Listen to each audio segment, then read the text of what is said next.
খুব অর্থপূর্ণ বলে আমার মনে হয় না। যে মনোজিৎ বছরের পর বছর ধরে এই সমস্ত অসভ্যতা করে গেছে, সব ধরনের তোলাবাজি, লুট, দুর্নীতি, অশালীনতা,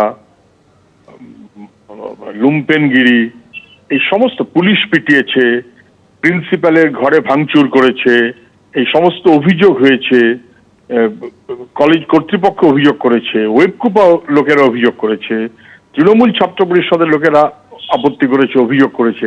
সবকিছুর পরেও পুলিশের কোন সেই মাথা যিনি মনোজিৎ নাকি নাম বলছেন স্যালুট ঠুকতো? প্রভাবশালী। কিন্তু সেই প্রভাবশালী যে হলো, কোন পুলিশের অফিসার অথবা নেতা অথবা লোক তারা মনোজিৎকে স্যালুট থেকে ছাড় দিয়ে রেখেছিল? কে? মনোজিৎ প্রভাবশালী, এটা বলার মধ্যে নতুনত্ব কিছু হয় না, কিন্তু কে এই প্রভাবশালীকে স্যালুট ঠুকতো পুলিশের লোক, তার বিরুদ্ধে কোনো ব্যবস্থা নেবে কি? নেতাদেরটা পারবে না, আমি ছেড়ে দিন, পুলিশের যে লোকেরা তারপরে ওকে গার্ড দিত তাদের বিরুদ্ধে কোনো ব্যবস্থা নেবে কেন? এফআইআর এর নামটা পুরোপুরি লেখা হলো না, এবিসিডি দিয়ে লিখতে হলো কেন? সেটা রেকটিফাই করবে কি? এতদিন ধরে স্যালুট ঠুকে এখন হঠাৎ মনে হয়েছে যেহেতু সবাই জনসমক্ষে ধরা পড়ে গেছে, এটা বোঝা যাচ্ছে যে পুলিশ আসলে কিরকম কাজ করছে। শিব ঠাকুরের আপন দেশে আইন কানুন সর্বনেশে, একেবারে সর্বনেশে মনোজিৎরা পুলিশ চালায়, পুলিশ তার মাথায় পুলিশের মন্ত্রী। কি করবেন আপনি? এই দুর্ভাগ্য, পুলিশ বুঝুক, অ্যাক্ট করুক। ধন্যবাদ সুজনদা।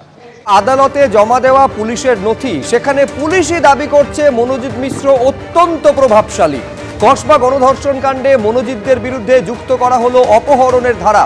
গতকাল আলিপুর আদালতে আরও ধারা যুক্ত করার জন্য আবেদন জানায় পুলিশ। সেই আবেদন মঞ্জুর করে কোর্ট এবং সেখানে 6টি নতুন ধারা যুক্ত করা হয়, যার মধ্যে 3টি ধারা জামিন অযোগ্য। সব মিলিয়ে কসবা কাণ্ডে মোট 9টি ধারা যোগ করা হয়েছে। পাশাপাশি আদালতে জমা দেওয়া নথিতে মনোজিৎকে প্রভাবশালী বলে উল্লেখ করেছে পুলিশ।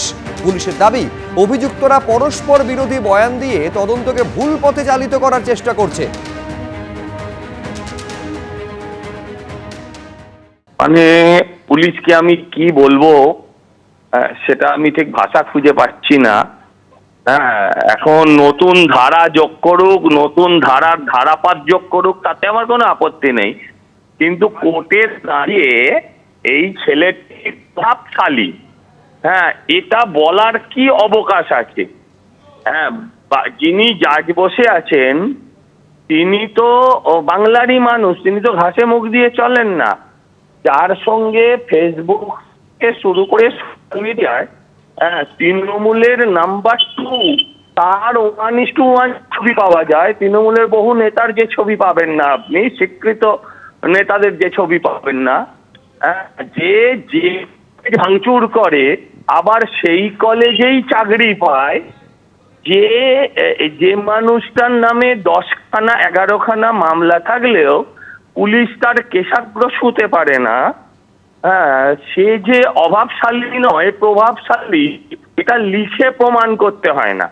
আসলে পুলিশের চরিত্র মানুষের কাছে এত নিম্নগামী হয়েছে, সেই জন্য পুলিশ এই মানে ঝিকে মেরে বউকে শিক্ষা দেওয়ার মতন করে এই মনোজিতের মতন মালকে প্রভাবশালী দেখিয়ে নিজের ক্যারেক্টার অ্যাসাসিনেশন যেভাবে হয়েছে গত কয়েক বছরে, সেখান থেকে নিজেকে রিকভারি করতে চাইছে। যে আমরা বিরাট কথা বলেছি, আমরা পুলিশ তৃণমূলের এক নেতাকে বলে দিয়েছি যে সে প্রভাবশালী। ও যে প্রভাবশালী আর পুলিশ যে অভাবশালী, নিজের মা বোনকে যে গালি দেয় তাকে ধরতে পারে না, এত প্রভাবশালী সে। সে কথা আমরা অনেক আগে দেখে নিয়েছি। এগুলো স্টান্ট মিডিয়ায় আসতে পারে যাতে পুলিশ হাইলাইটেড হয়।